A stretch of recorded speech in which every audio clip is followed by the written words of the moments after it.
called Talk Pro. This is kind of a crazy times that we're going through with this disease and a lot of other things, riots and everything, but a lot of disruptions in your normal life and the things that you want to do. And I had a little trouble getting to this any earlier, and I apologize for that, but I think it's just something that's part of this society right now. That this is your life, so we got to do the best we can with it. But I do want to talk to you about something that is, I think, very important in coaching. I've said this many, many times.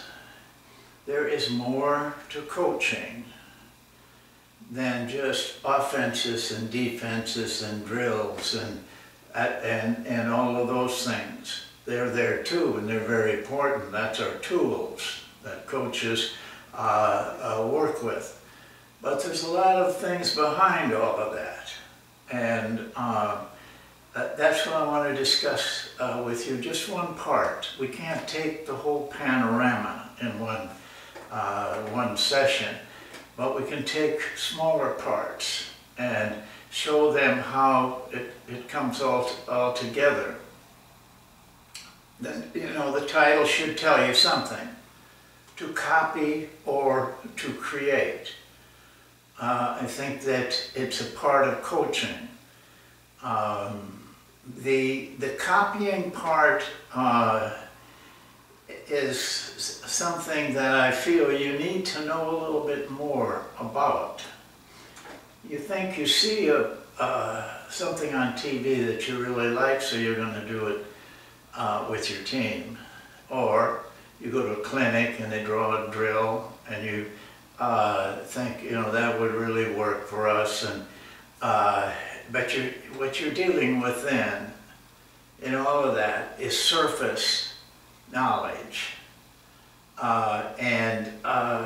Surface knowledge is not enough to coach correctly and to coach with a way of getting your players to do the things that you want them to do that will help them win and you win, both.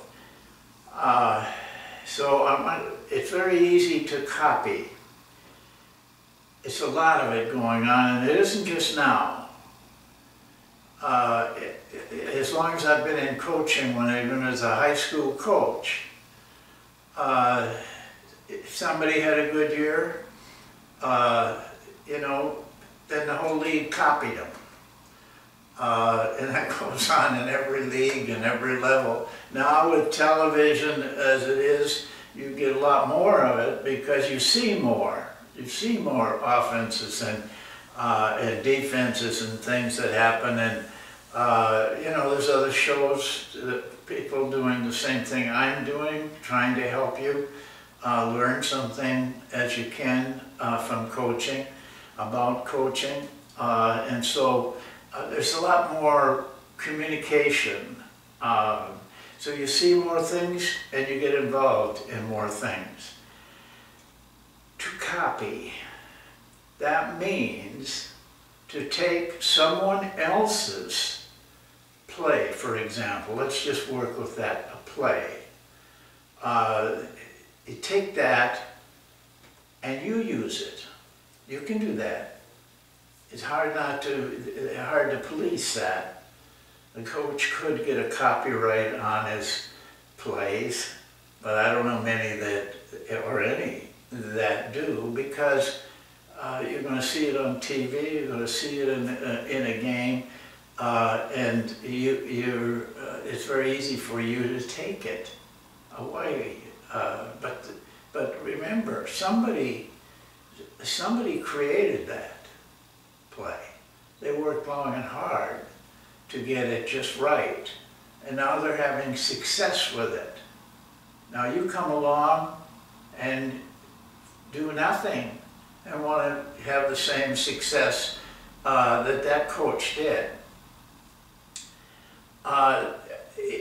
When you copy from somebody, Think of it, though it isn't the same, think of it as taking something away from somebody and what you're going to do with it. Do not change. If you copy, do not change what you copy. But everybody does that. Everybody changes from what they see. They wanted that drill or that play because it was effective, but when they take it away and change it, then it isn't that effective, and it doesn't work. Listen, I sat with Tex Winter, who invented the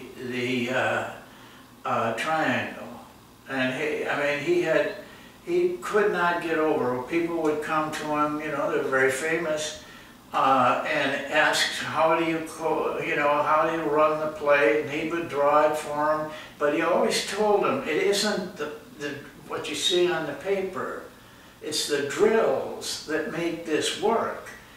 If you listen to Phil Jackson about a month ago when he spoke, he talks about how they have this series of drills that are particular to the offense, and they ran them. But the guy who just gets the surface, pays the paper, he draws it on whatever, doesn't have that. And so now this stuff doesn't work. When you copy it exactly like the coach does it, that has it. Then you've got a chance of it being successful for you. When you copy, though, say you're going to take a play, build as much knowledge as you can. If you have an opportunity to call the guy on the phone or email him or whatever, get his thoughts. Tell him you'd like to run that play with your team, and he's not going to stop you. But he will tell you things. He'll tell you things. When you do this, you should do that kind of language to you. That's building knowledge. His knowledge, yet. You get your knowledge of that play from experience, but as long as you don't change it. I've had so many players that have played for me, that go into the coaching world, who, you know, say to me, I'm going to run your stuff because I know that, and then they change it. And it doesn't work. I had them come back to me and say, well, you know, I thought it was a good play for us, but it just didn't work for these other guys. No, it didn't work because you didn't know how to approach it with them. You didn't tell them the real thing. And every one of them admitted to change. Don't change it. You owe it to that coach to make his play look good. You took it. Now, make it work by you getting experience and you getting knowledge, watching it on film, studying it, asking questions. That's the way that you will be happy with it. Don't follow the herd. It's funny to me. I said this same thing 50-some years ago. Everybody follows the herd. By the herd is, look at the NBA. They're all doing the same thing. They're just like a herd. No one has created anything. They're just following along with.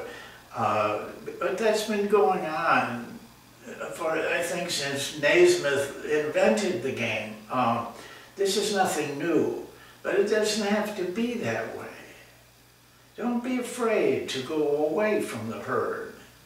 And you may be still copying, But you don't need to copy what everybody else is doing. That gives you some kind of self-confidence, but it's not true self-confidence. You're just staying with the herd so you don't look funny. You don't look different. Do not be afraid to be different. You take the same play, but you're not going to do it like the herd does it. They all do it the same.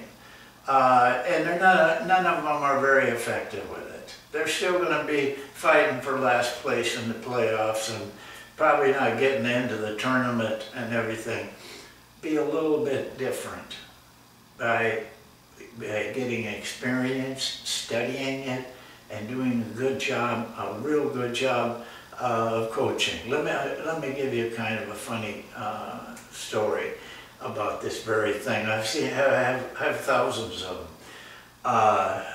About 2 years ago at this program, I put up that I was going to disclose Dick Motta's automatic.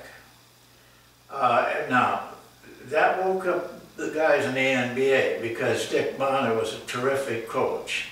And everybody respected and admired him and his teams. Well, I worked with Dick Motta, so I happen to know. Dick Motta taught me the automatic. I mean, he taught it to me as a single human being. Also, I was always invited to his training camps, and I would go and watch him practice every day, and then talk to him every night. And so I know the automatic. I've run it for about 30 years. I've never changed one item. Even how you make passes, how you stand, how you put your feet, and everything. Dick Motta was the greatest practice coach I've ever seen. Meticulous in his delivery, patient, got points across clearly to his players, and then practiced them forever and ever and ever at it. So they got very, very good at it. Well, so a lot of people watch that show. And I told him in that show, do it exactly like Motta ran it. And don't change it. Well, about 2 weeks later, I got a call from a coach in Michigan. I won't tell you where. It was a little school. It was a little high school.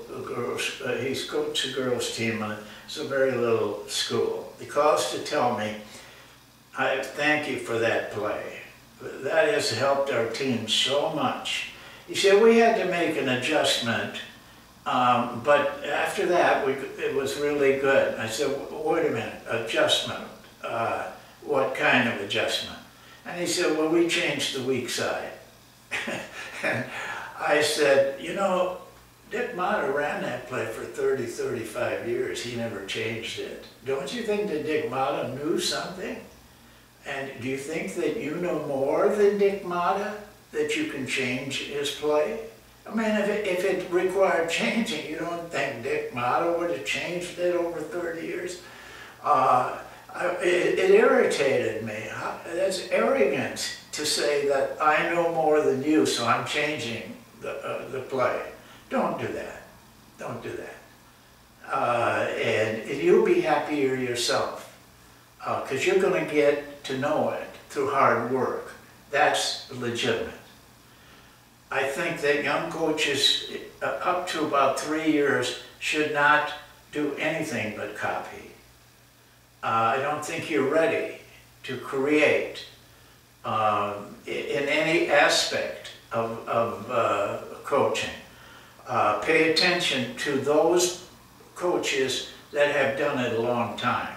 Don't pay attention to your buddies over here, because they don't know any more than you do. And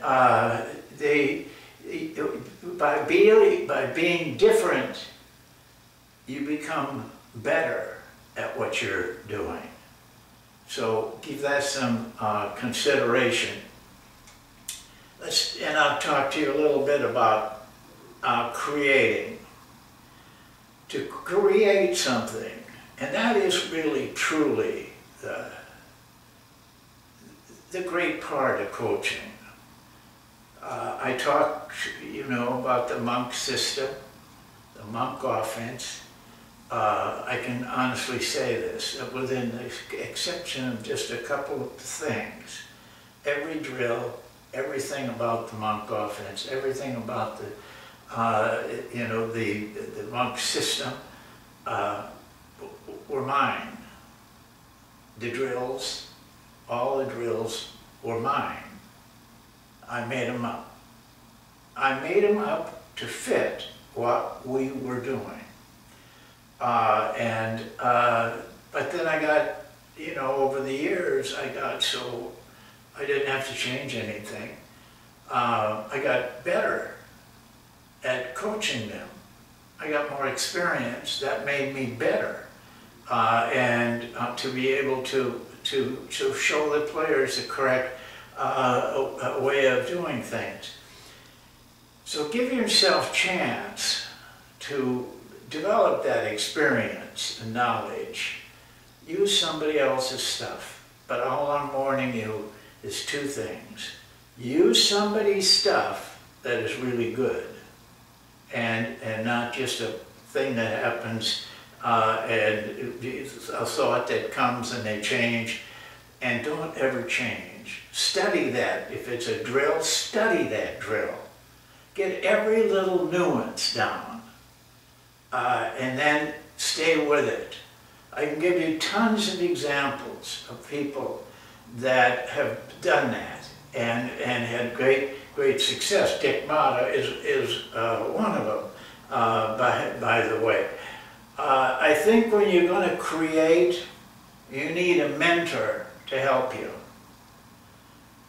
I'm very fortunate now. He doesn't like me to say this, but Phil Jackson is my mentor. It isn't like you'd think that I go to him and say, how do I do this? Or that isn't it at all. He mentors me by what he does, how he lives his life even, his philosophy. It doesn't really, talk to me about things so much as I learn from him, just watching him and hearing him, and how he picks up certain books in certain situations. You need somebody like that. I'm very fortunate, but you could probably get somebody like that also. And you need a partner. By a partner, I mean it could be an assistant, but it's got to be somebody that you respect. Again, don't go to your buddies.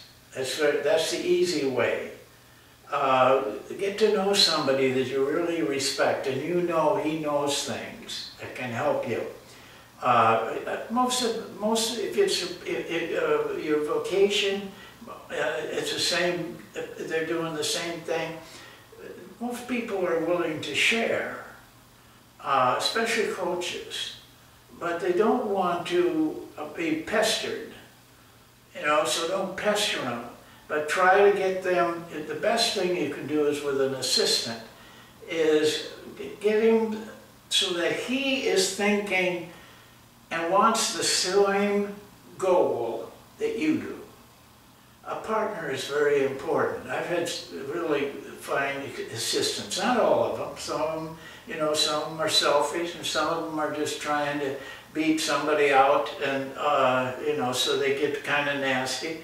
But we get rid of those guys, and the ones that stay are learning from what we're doing, but they're also helping. They're a big help, because you got them where you can. I learned so much from a guy in Nebraska. It was actually the beginning of the Monk offense. I was doing a graduate assistantship with him, but he didn't have an assistant. At that time, we didn't have 8 suits sitting around, you know. We were lucky to have one. I was the other suit. Every night he would say, meet me up at the gym, and I'll go have a classroom.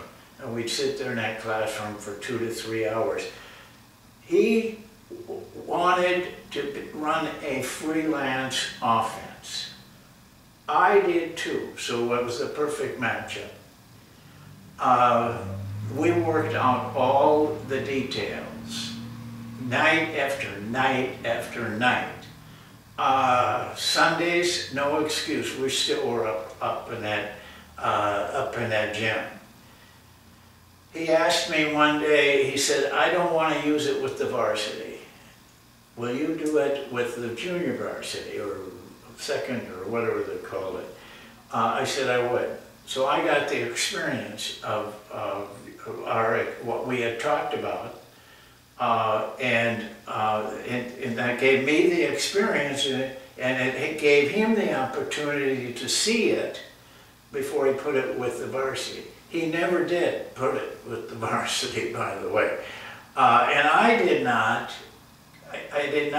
go from there to the school I went to, Winona State, and they named me head coach after a year. I didn't use it. But my ability to create that offense was all those nights that we sat together. He was my partner. I was his partner, really. That's the kind of person you want with you. Not trying to tell you anything, trying to enjoin you in what both of you are doing. And then you will find the creative juices flow. And you can find things that no one else has been able to see. Remember, a mentor and a partner. Don't hurry. You know, so many people want to use it the next day. Get it down first. Do a lot of work on it. You've heard me say this, the guys that have been watching this for a long time. Go out on the floor. Just you or anybody else that you can get that isn't, you know, they don't have to be good at anything, but you can see positions, you can see angles on passes, you can see areas where you're going to have difficulty. What are you going to tell the players? How are you going to handle that? Sometimes if you have to go out there 4 or 5 nights in a row until things start to fall into place, then when you go in front of your players, you have confidence. You know all you can possibly take in. And so when a question comes up, you're ready to answer. There's much more than that too, by the way, but you can stay with Basketball Talk Pro. We go over almost all of these things a couple of times. So that's what I wanted to get across to you tonight. I guess the chaotic atmosphere we're in right now made me think about it. Because copying can be chaotic.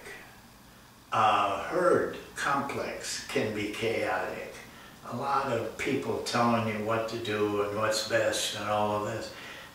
Being able to walk your own walk, all of a sudden, all that chaos goes away.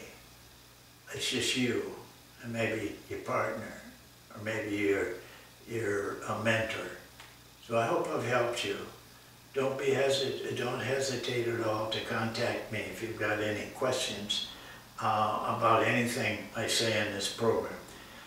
Thank you for watching.